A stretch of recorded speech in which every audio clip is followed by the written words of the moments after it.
Hi welcome to Kali's kitchen. ఈరోజు మన ఛానల్లో కార్న్తో చాలా టేస్టీగా corn ribs and crispy corns చేసుకోవచ్చు. ఎప్పుడు ప్లెయిన్ స్వీట్ కార్న్ తినకుండా ఇలాగ ఒక్కసారి ట్రై చేస్తే ఎప్పుడు తెచ్చుకున్నా ఈ ఐటమ్స్ చేసుకుంటారు. చాలా బాగుంటుందండి. మనకి ఇప్పుడు ఈ మధ్య కాలంలో రెస్టారెంట్స్లో కూడా ఈ క్రిస్పీ కార్న్ అయితే చాలా మనకి ట్రెండింగ్గా ఉంటుంది కాబట్టి అది ఎలా తయారు చేయాలో ఇంట్లో ఉన్న వాటితోనే చెప్తాను. స్కిప్ చేయకుండా వీడియో మొత్తం చూడండి. ఈ 2 వీడియోలు మీకు చాలా యూజ్ అవుతాయి స్నాక్ ఐటెంలోకి. ఫస్ట్ అయితే స్వీట్ కార్న్ తీసుకోవాలండి. స్వీట్ కార్న్ ఇలాగ హాఫ్ కట్ చేసేసుకొని దీనిలో ఉన్న గింజలు అయితే ఇలా మనము చాక్తో ఒక సైడ్కి అయితే తీసేసుకోవాలి. చూసారు కదా, ఇలా అనగానే మనకి కార్న్ అన్నీ కిందకు వచ్చేస్తాయి. అలాగా ప్రతి సైడు కూడా కార్న్ అయితే మనము ఇలా చాక్తో కట్ చేసేసుకోవాలి. ఇది పచ్చి స్వీట్ కార్న్ అండి, నేను ఉడకబెట్టింది కాదు. ఆ తర్వాత ఇలా తీసేసుకున్న వాటిని బాయిల్ చేసుకోవాలండి. ఒక గిన్నెలో వాటర్ వేసేసుకొని దీన్నైతే మనము దీంట్లోకి తగినంత సాల్ట్ వేసుకొని తర్వాత ఇలాగా కార్న్ ఇలా చాక్తో కట్ చేసుకున్నవన్నీ ఇందులో వేసేసుకోవాలి. ఇలా వేసేసుకొని ఈ వాటర్ అంతా బాయిల్ అవనివ్వాలి. ఒకసారి దీన్ని బాగా మిక్స్ చేయాలి, సాల్ట్ అంతా కలిసిలాగా. ఈ వాటర్ అయితే బాగా బాయిల్ చేసుకోవాలి. ఇలా బాయిల్ అయినప్పుడు మనము దీన్ని సైడ్కి ఇంకోటి కార్న్ రిబ్స్కి వాటర్ అయితే మనం రెడీ చేసుకుందాము. అన్నీ ఒకసారి అవ్వడానికి నేనైతే ఒక సైడు క్రిస్పీ కార్న్కి ఒకవైపు కార్న్ రిబ్స్కి రెడీ చేసుకుంటున్నాను. తర్వాత వాటర్ వేసుకొని ఇందులోని స్వీట్ కార్న్ హాఫ్ కట్ చేసేసుకొని ఇందులో వేసుకొని సాల్ట్ వేసుకొని దీన్ని కూడా సేమ్ దానిలాగే బాయిల్ చేసుకోవాలి, మూత పెట్టేసుకొని. ఇలా బాయిల్ అవుతుంది కదండి, ఇప్పుడు ఒకసారి చూద్దాము. బాగా ఉడికిందండి. ఇలాగా ఉడికిన తర్వాత దీన్ని అయితే మూత పెట్టేసి పక్కన పెట్టేసుకుందాం. ఇప్పుడు మనకి క్రిస్పీ కార్న్కి స్వీట్ కార్న్ అయితే బాగా ఉడికిపోయినాయండి. ఇప్పుడు దీన్ని వడగట్టేసి వాటర్ అంతా వడగట్టేసుకోవాలి. ఇలా స్టెయినర్ వేసుకొని అందులోని మనము ఈ స్వీట్ కార్న్ అంతా ఉడకబెట్టేసుకున్నంత వేసేసుకోవాలి. ఇందులో వాటర్ అంతా పోయేంత వరకు దీన్ని చల్లారబెట్టుకొని పక్కన పెట్టుకోవాలి. ఇప్పుడు దీన్ని చల్లారిన దాన్ని నేను ఒక బౌల్లోకి తీసుకున్నానండి, తీసేసుకున్నాను. వాటర్ అంతా పోయింది. ఇప్పుడు దీంట్లోకి కార్న్ఫ్లోర్ వేస్తున్నాను. కార్న్ఫ్లోర్ అదేవిధంగా 2 టేబుల్ స్పూన్ల మైదా వేస్తున్నాను. ఇలా వేసేసుకొని ఇప్పుడు దీంట్లోకి అయితే మనము ఫస్ట్ అయితే పసుపు వేస్తున్నాను, నెక్స్ట్ కారం వేస్తున్నాను, ఆ తర్వాత దీంట్లోకి చాట్ మసాలా వేస్తున్నాను, తర్వాత దీంట్లోకి సాల్ట్ వేస్తున్నాను. మీ దగ్గర చాట్ మసాలా లేకపోతే స్కిప్ చేయొచ్చండి, పర్వాలేదు. తర్వాత మిరియాల పొడి కూడా వేస్తున్నాను. వేసేసి దీన్ని అయితే బాగా మిక్స్ చేసుకోవాలి.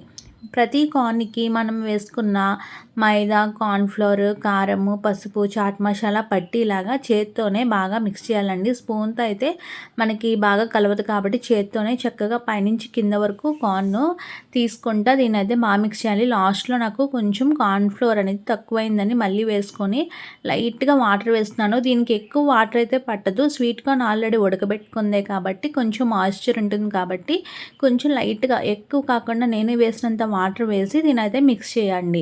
ఎక్కువ వాటర్ వేస్తే మనకి పైన కార్న్ఫ్లవర్ లేయర్ అనేది వేపుతున్నప్పుడు దలసరగా వచ్చేస్తుంది, మనకి అంత టేస్టీగా ఉండదు. కాబట్టి లైట్గా వాటర్ వేసుకొని మిక్స్ చేసుకోవాలి. ఇప్పుడు దీన్ని ఒక 5 మినిట్స్ 10 మినిట్స్ రెస్ట్ ఏమి ఇవ్వనవసరం లేదండి. కలిపేసుకున్న వెంటనే ఆయిల్ హీట్ చేసేసుకొని వేపేసుకోవచ్చు.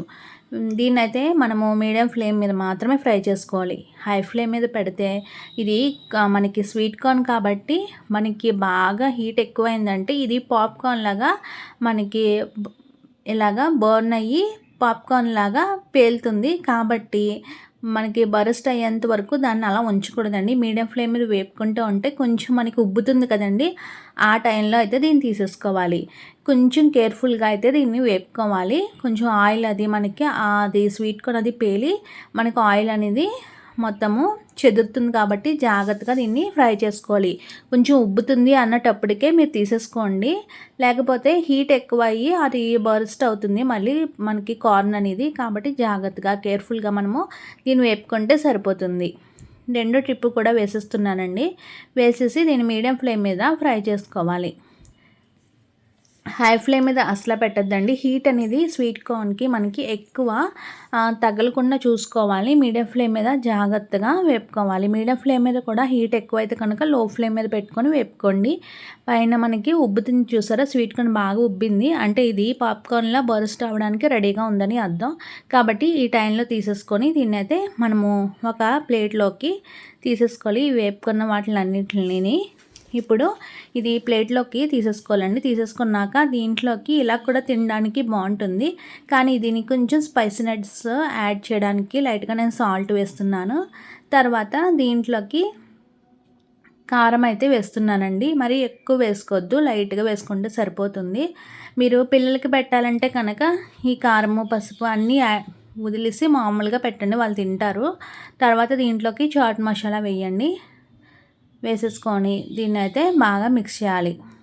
అంతేనండి, బాగా మిక్స్ చేసేసాక దీన్ని సర్వ్ చేసుకోవడమే. అంతేనండి, క్రిస్పీ కార్న్ అయితే రెడీ అయిపోయింది. చాలా టేస్టీగా ఉంటుంది. ఒకసారి ట్రై చేసి చూడండి, మీకు అనిపిస్తుంది ఇలాగా ట్రై చేసుకుంటే ఇంత బాగుంటుందా అనేసి. క్రిస్పీ కార్న్ అయితే మనకి పైన క్రిస్పీగా లోపల స్వీట్ కార్న్తో చాలా బాగుంటుంది. చట్పట్ స్నాక్గా తినడానికి ఇదైతే సూపర్ సెలెక్షన్ అండి. నచ్చితే లైక్ చేయండి. నెక్స్ట్ కార్న్ రిబ్స్ కూడా ఉందండి. కార్న్ రిబ్స్ ఏంటంటే మనం ఉడకబెట్టుకున్న స్వీట్ కార్న్ ఉంది కదండి, బౌల్లో వేసి మూత పెట్టి ఉడకబెట్టుకున్న దాన్ని హాఫ్ కట్ చేశాను. ఇలా ఒక హాఫ్ స్వీట్ కార్న్ మనకి 4 పీసెస్ లాగా రెడీ అవుతాయి. ఇలాగ వీటిని అయితే ఫ్రై చేసుకోవాలి ఆయిల్లో వేసుకొని. పచ్చిదాన్ని మనము కొయ్యాలంటే ఇలా 4 పీసులుగా కొంచెం మనకి బాగా పదునుగా ఉన్న చాక్ అయితే తీసుకోవాలి. లేదు అంటే కనుక ఉడకబెట్టుకున్న దాన్ని కట్ చేసుకుంటే సింపుల్గా అయిపోతుంది. ఇప్పుడు ఇలాగా కట్ చేసుకున్న దానికి ఏమి సాల్ట్లు కానీ కారాలు కానీ ఏం పట్టించకూడదండి. డైరెక్ట్గా ఆయిల్లో అయితే ఫ్రై చేసేసుకోవాలి. ఇలాగా మీడియం ఫ్లేమ్ మీద దీన్ని కూడా సేమ్ మీడియం ఫ్లేమ్ మీద ఫ్రై చేసుకోవాలి. ఇలాగా ఫ్రై చేసుకోవాలి. చూసారు కదా, ఇది వేగుతున్నప్పుడు లైట్గా మనకి రిబ్స్ షేప్లో యూ షేప్లో వస్తుంది. దీన్ని కార్న్ రిబ్స్ అని ఎలా పేరెట్టారో తెలియదు, కానీ నాకైతే కార్న్ టీత్లా కనిపిస్తాయి. ఎందుకంటే ఆ స్వీట్ కార్న్ అంతా టీత్ లాగా, ఆ పైన అంతా చిగురులాగా, పంటికి ఉన్న చిగురులాగా కనిపిస్తుంది నాకు. ఎప్పుడు చేసిన కనుక నాకు కార్న్ రిబ్స్ కన్నా కార్న్ టీత్ అని పిలవడం అంటే బెటర్ అనిపిస్తుంది. అదే షేప్లో ఉంటుంది. తర్వాత ఇలా వేపుకున్న వాటిని తీసేసుకొని ఇప్పుడు దీనికి కొంచెం స్పైసీనెస్ యాడ్ చేయడానికి కారము, పసుపు, చాట్ మసాలా, సాల్ట్, నెక్స్ట్ లైట్గా ఎంతో కాదండి లైట్గా గరం మసాలా కానీ ధనియాలు జీలకర్ర పొడి కానీ ఈ రెండిట్లో ఏదైనా వేసుకోవచ్చు. వేసుకొని బాగా మిక్స్ చేసేసుకోవాలి. వేసేసుకొని ఇప్పుడు మనము రెడీ చేసుకున్న ఈ కార్న్ రిబ్స్ మీద ఒక లేయర్గా వేసుకోవాలి. మరి ఎక్కువ వేయకండి, స్పైసీనెస్ అనేది ఎక్కువైపోతుంది. ఇప్పుడు దీన్ని నిమ్మ చెక్కతో ఇలా పిండుతా నిమ్మరసాన్ని దీనైతే మొత్తం స్ప్రెడ్ చేయాలి. అంతేనండి, కార్న్ రిబ్స్ అయితే రెడీ అయిపోయినాయి. ప్రతిదానికి అలాగ మనము ఇలాగా ఒక లేయర్గా వేసుకోవడం, నిమ్మ చెక్కతో రుద్దడం, అంతేనండి. ఇలా చేసుకుంటే కార్న్ రిబ్స్ స్పైసీగా రెడీ అయిపోతాయి. పిల్లలకి పెట్టాలంటే కనుక మామూలుగా ప్లెయిన్ అయితే పెట్టేసుకోవచ్చు. ఇంతేనండి కార్న్ రిబ్స్. ఇది తినడానికి కూడా చాలా బాగుంటుందండి. ఒక పట్టుకొని తినడానికి కూడా చక్కగా ఉంటుంది. చూసారు కదా ఎంత బాగా వేగినాయో. ప్రతిదానికి కారం అది మనము వేసుకొని తింటే కనుక చాలా బాగుంటుంది. ఇది కూడా చట్పట్ స్నాక్ లాగా ఈవినింగ్ టైంలో చాలా బాగుంటుంది. ఇలా చూసారు కదా, ఇలా పట్టుకొని తింటున్నప్పుడు ఆ కార్న్ మనకి సింపుల్గా వచ్చేస్తాయి నోట్లోకి. అంతేనండి, కార్న్ రిబ్స్ కూడా రెడీ అయిపోయినాయి. నచ్చినాయి ఈ 2 వీడియోస్, ఖచ్చితంగా నచ్చే ఉంటాయి. మీరు కూడా ట్రై చేయండి, మీ ఫ్రెండ్స్ అండ్ ఫ్యామిలీకి షేర్ చేయండి. మీకు ఇంకా ఇలాంటి వెరైటీ రెసిపీస్ మన ఛానల్లో అప్లోడ్ అవుతూ ఉంటాయి. నచ్చితే లైక్ చేసి షేర్ చేయండి. సబ్స్క్రైబ్ చేయడం మాత్రం మర్చిపోకండి.